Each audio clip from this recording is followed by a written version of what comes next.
Coming up, could the Nets be the Suns' next trade partner following the Kevin Durant blockbuster? I'll answer that after this.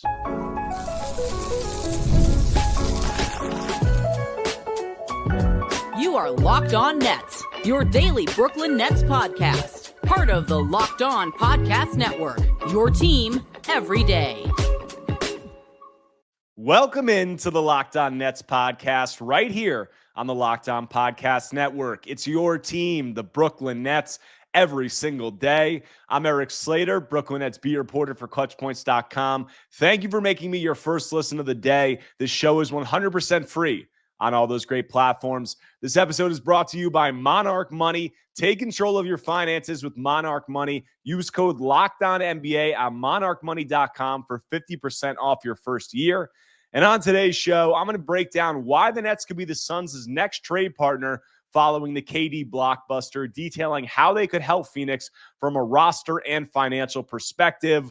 Filming this at Sunday night about 11:05 p.m. The NBA Finals actually just concluded. I just wanted to give some brief thoughts on that. We saw the Oklahoma City Thunder get their first title of the OKC era, youngest team to win a championship, and I think it was 40 years or something along those lines. And this game, it had a really unfortunate start with Tyrese Halliburton going down with what looked to be a torn Achilles, and it really just, it was still a great game, but it took the wind out of the game early on, and it was such a magical run for Halliburton and the Pacers, and he had the calf injury. Everyone knew that, and to see him go out there and go down the way he did, it was really just heartbreaking. It was terrible to see, and it's one of those situations where everybody knows the calf strains are so tough from a risk perspective for the Achilles, but it's Game 7 of the NBA Finals. You work your whole life to get to that point. You can't really expect a guy not to play, and you can't fault him for putting it all on the line there, because if you don't and you lose,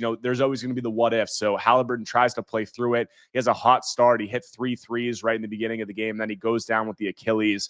And that's just terrible. And then from there, the Pacers put up a really admirable fight, as they have, the entire playoffs, no matter what the circumstances were. But the Thunder were just too much. And this is a Thunder team that obviously has the MVP with SGA, and he did an unbelievable job in these playoffs. But just looking at the rest of the team and the way that team was constructed and things that they were able to do, obviously they have SGA as the lead shot creator. He does all those things. He carries the load. They have some great secondary shot creation. But in this game, throughout the whole playoffs, it's been their calling card. But in this game specifically as well, just the defensive pressure, the versatility. I think teams from a roster building perspective, it's trending this direction. The Thunder are really an anomaly at this point with what they're able to do, but just the two-way versatility, the ball pressure, what they're able to do, pressuring guys 94 feet, getting up into ball handlers, up into passing lanes, just not only no defensive liabilities out there, no defensive liabilities whatsoever, but also just the defensive, the plus defenders that they're able to throw at you in every which direction. So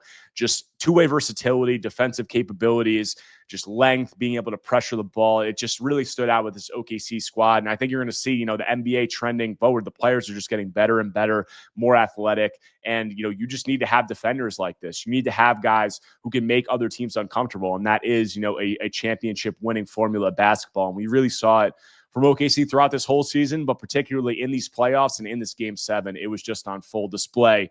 But getting into the Suns news and how the Nets could potentially be involved, obviously news broke at about 1 p.m. today of the KD trade finally going through. Kevin Durant is a member of the Houston Rockets. The Rockets sending over Jalen Green, Dylan Brooks, the number 10 pick in this year's draft, and 5 second-round picks. So I think an underwhelming package, but a package, I don't think anybody expected that the Suns were going to get too much for Kevin Durant at 37 years old. They waited as long as they could.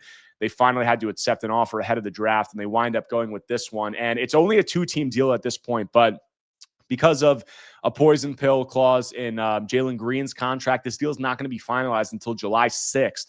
So there is potential for the Nets to get involved here, or any other team, for this deal to expand and be a 3-team deal. And I think the Nets, I've spoken about their potential to get involved. Them not being involved in the initial announcement of this deal might lend, it might indicate that it's not the most likely thing to happen. But if you're looking at where Phoenix is after this trade, they're really going to have 2 orders of business. The first being they need a center. Like they're trying to stay competitive. They're trying to retool around Devin Booker. You look at the only, rotation caliber center they have on this team right now is Nick Richards. And I don't think on a good team, he's not really the starting center you want. So regardless, they need to add someone, and they probably need to add a starting caliber guy, a rim runner, a rim protector, a guy who can do some of the things they want alongside Devin Booker. Number two is they need to shed more money to get below the second apron, because you look at their financial situation after this deal, they have around $10 million in space with 6 roster spots to fill, and $10 million in space below the second apron. And if you include the $6 million salary that'll be for the number 10 pick next year, it's only $4 million with 5 spots to fill. So they need to get off more money in order to be below that second apron. And there's a number of ways they can do that, but one of the ways they can do that is salary dumping people. And we know up to this point, I've gone over it ad nauseum, the Nets are the team that have, the only team projected to have salary cap space, let alone significant salary cap space, which puts them in a position to take on some contracts for draft picks, prospects, any kind of compensation they can get. So those two order of business, needing a center on the Suns' end, needing to shed more money.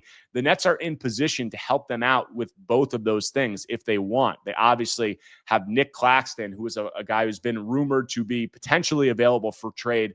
No intel from the Nets end. They have given no indication that he's available for trade, but based on where they're at in their timeline, based on what they're doing as a rebuilding team, really entering the first season of this rebuild right now, Claxton is a logical guy who could be available for the right price. Anybody on this Nets team is going to be available for the right price. So they have that. They have the ability to take on these salary dumps. And I want to start with Claxton. I think that he's an interesting name in this regard because, I've heard some things that I haven't heard anything from the Nets end about them making Claxton available, about them, including him in negotiations, talking to teams about him. But I know from the Suns end that the Suns like Nic Claxton, more specifically Jordan Ott, the new Suns head coach, who was an assistant with the Nets for Nic Claxton's first 3 seasons. I think it was Jordan Ott left the Nets for the Lakers in 2022. So he was there for a few seasons, a couple of seasons where Nick was a full-time member of the rotation. And I know Ott is a fan of Claxton. And from things I've heard, when the Suns have been going over the hole at center and, what they need to fill the potential options, Claxton has been very high on Ott's list of, guys that he'd like to see them go after to fill that center spot. And whether or not the Suns front office feel the same way, how they feel about Claxton as a player, how they feel about his contract, that remains to be seen. But they just hired a head coach in Jordan Ott after a very extensive search. And Claxton's a guy that he has experience with. Claxton's a guy that he seems to like. And Claxton's a guy, if you're going to put all that trust in a new head coach, I think you're going to hear him out when it comes to how he wants to build his team and his opinions on what he needs to be successful within his philosophy. So Nic Claxton, potentially a target there for the right price. And, this is going to be something now where the Lakers are a team, obviously, who needs a center. We know that they've been linked to Nic Claxton over the last, half of last season after the Luka Doncic trade and into this offseason. Now you have the Phoenix Suns, a team that desperately needs a center. So you have 2 teams potentially. The Nets could have some more leverage there between Phoenix and between Los Angeles.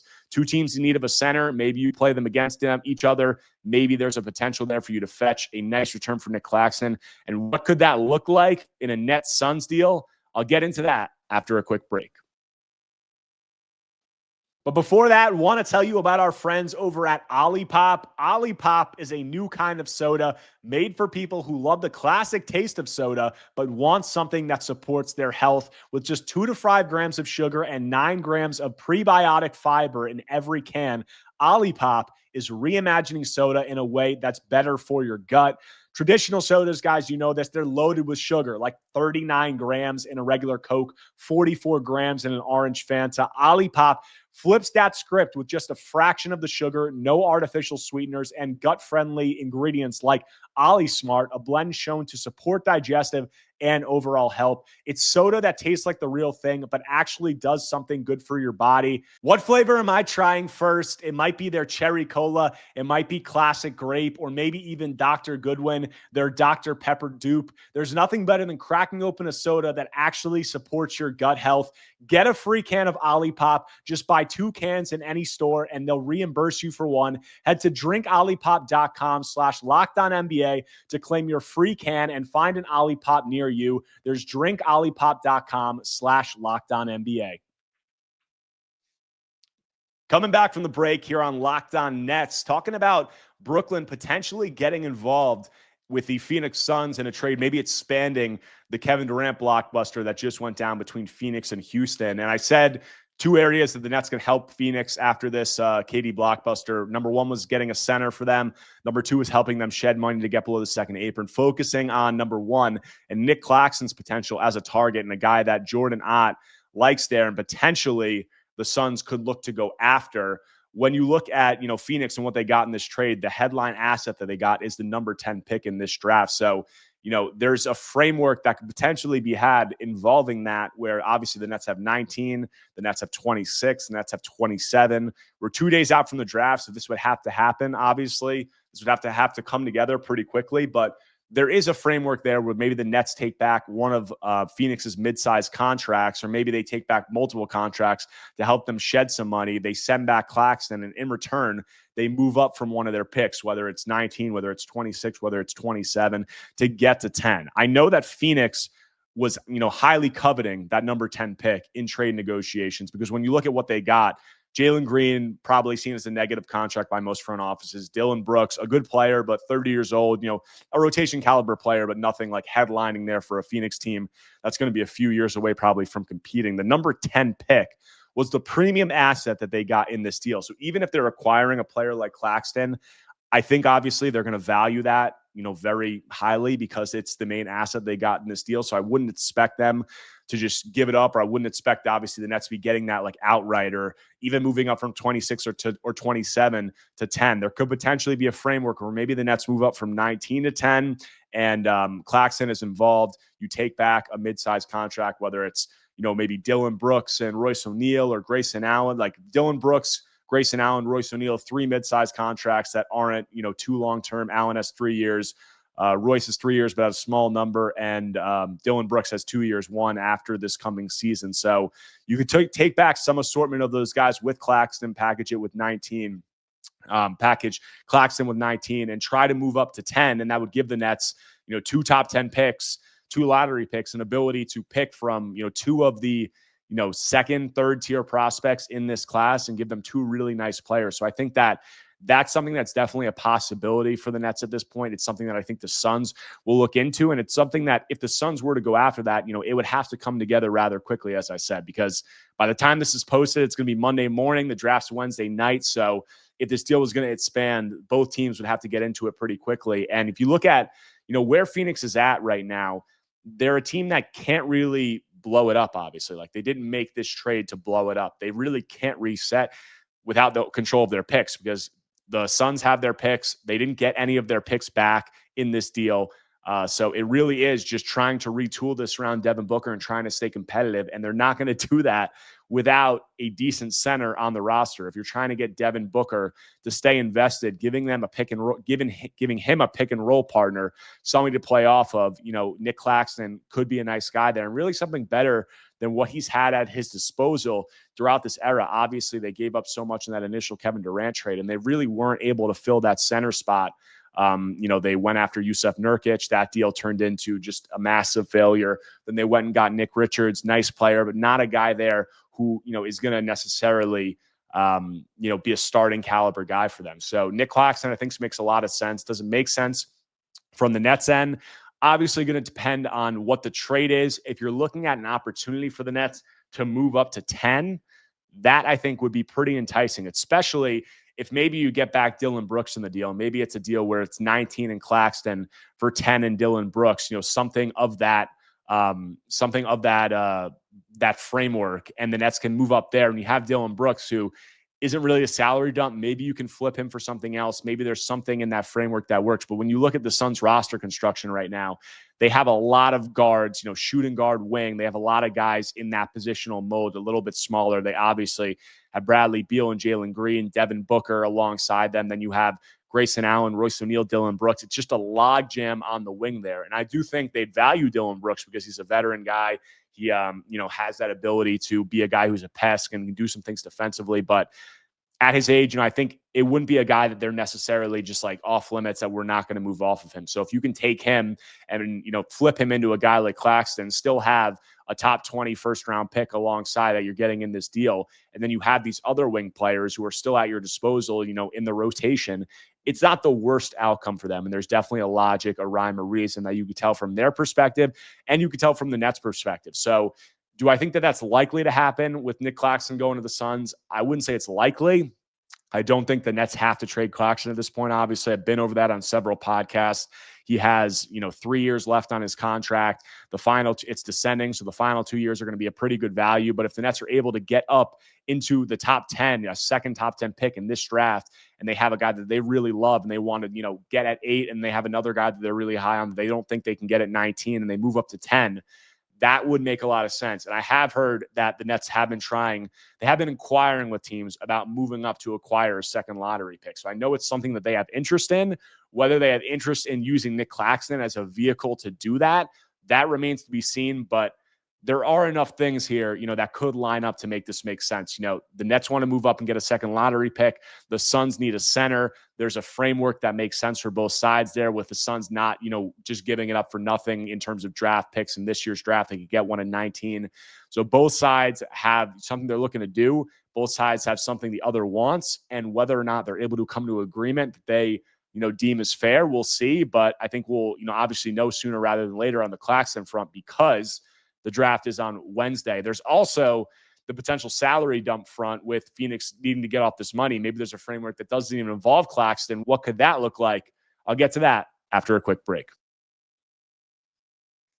But before that, want to tell you about our friends over at Monarch Money. Ever check your bank account and wonder, where did all my money go? Between dining out, online shopping, and entertainment, it's easy to lose track. That's where Monarch Money comes in. Your personal CFO, giving you full visibility and control over your finances. Monarch Money isn't just a budgeting app, it's a complete financial command center. You can track all your accounts, investments, and spending in one place, so you stop just managing your money and start building wealth. Look, guys, it's the summer. Maybe you're going out to eat more. You're hitting a sporting event, going to a concert. All that starts to add up. Monarch Money helps you track your spending and meet your financial goals. Take control of your finances with Monarch Money. Use code LOCKEDONNBA at monarchmoney.com for 50% off your first year. That's monarchmoney.com, code LOCKEDONNBA for half off your first year. Closing out today's Locked On Nets episode, talking about Brooklyn's potential to maybe get involved in the Kevin Durant blockbuster between the Phoenix Suns and Houston Rockets. I said this deal is not going to be finalized until July 6th. It could expand into a 3-team deal, and I talked about how Nic Claxton could potentially be involved in that. With the Suns needing a center there. But the second thing that the Suns also need to do is they need to shed some salary before to get below that second apron. We've seen them since they took on Bradley Beal's contract this past season. They were in the second apron. It imposes all those harsh team building restrictions. And I think it's safe to say, after making this KD trade, and they're not going into a rebuild, but they're retooling, and they're unlikely to be a contender this coming season. Getting below the second apron has to be a priority for them. And I said, they can create some more space. I said they have $9.9 million in space with 6 roster spots left to fill. That's assuming that they waive Vasilij Micić and also Cody Martin. Waiving those 2 guys would get them to, $9.9 million in space with 6 roster spots left to fill. And even then, you need to get off more money in order to be able to properly fill out your roster while staying below that second apron line. So how can they do that? Do they need the Nets to do that? There are ways that Phoenix can get below that second apron line without the Nets' help and without the use of the Nets' cap space. We've heard about Bradley Beal.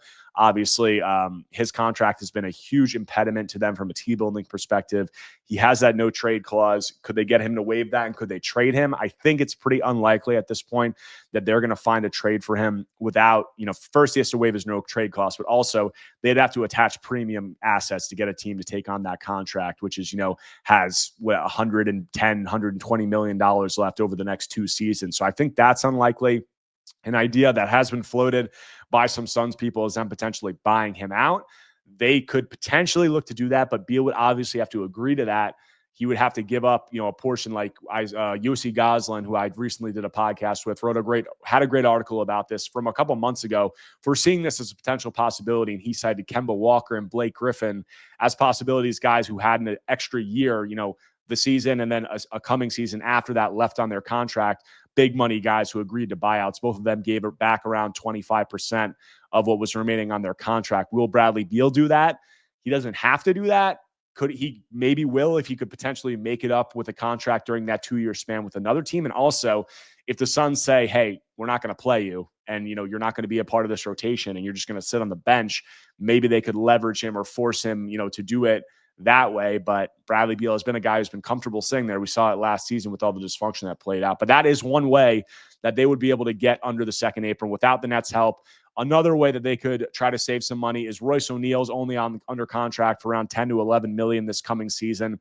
They could trade O'Neal to a team with a non-taxpayer mid-level exception, which is $14.1 million. And in the new CBA, that the taxpayer and non-taxpayer mid-level exceptions can be used as a trade exception. So a team with that exception could absorb Royce O'Neal into that without having to send any salary back. So that is another option for the Suns. But if they're looking to get off more money, and if they're looking to, shed a little bit more than what would be just O'Neal's $10 or $11 million salary, they have Grayson Allen, obviously, who's around 16 to 17 million in that range. And they have Dylan Brooks, who's at 21 to 22 million. So those are guys that they could look to get off of and create a little bit more breathing room and flexibility. And the Nets obviously have the salary cap space to take on one of those guys. In return for what?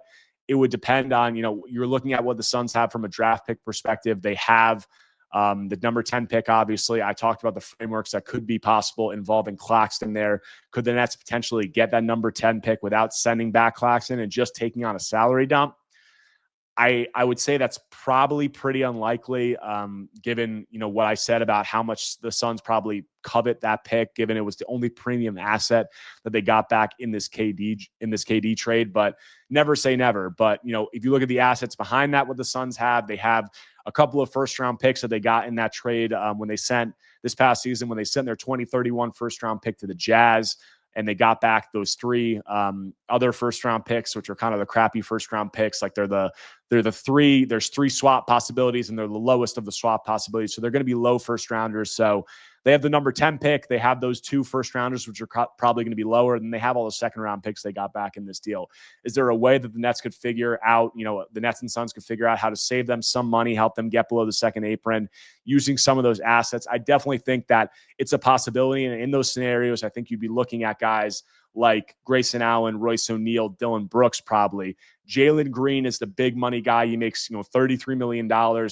They got him back as the main salary filler in this trade. And, he's got 3 years left on his contract. And if the Nets were going to entertain taking that on, I never thought they would, but they were going to. I think that would have already happened. There's been reports that, the Suns in this framework, which was obviously a known framework for a while now, over the last couple of weeks, the Suns have been trying to find a third team to take on that Jalen Green contract in order to save themselves some money and get below that second apron. They weren't able to do it. I would assume, I don't know anything from the Nets side, but I would assume logically the Nets being the only team in the NBA with significant cap space. So they got the call about Jalen Green.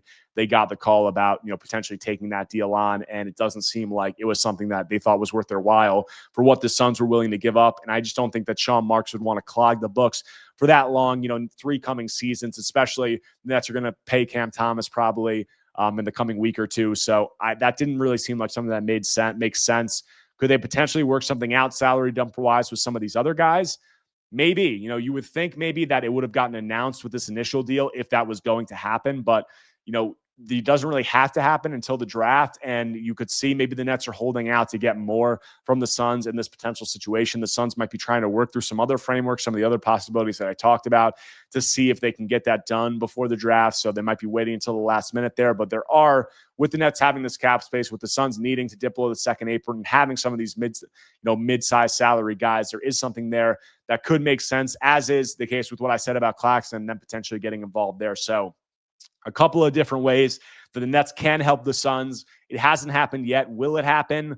We'll see. Is it the most likely thing in the world? Maybe not. But from the Claxton end of it, I think that that's something definitely to monitor, because I do know, as I said, Jordan Ott is familiar with Claxton. I know he likes Claxton, and I know that the Nets have been trying to trade up and acquire a second lottery pick. So I think that's something that could potentially make a lot of sense, and both sides could look to maybe get something done there. So we'll see. I'll have more coverage of it over the next couple of days leading up to the draft. I'll be on top of all of it, but that does it for this episode of Locked On Nets. Appreciate all of you for tuning in. If you do not already, make sure to subscribe on YouTube and wherever you get your podcasts, whether Apple Podcasts or Spotify. Like this video if you enjoyed the content. Comment. Tell me what you think about these potential ideas. Anything you can do to engage is much appreciated. But I'll be back tomorrow talking more Brooklyn Nets basketball.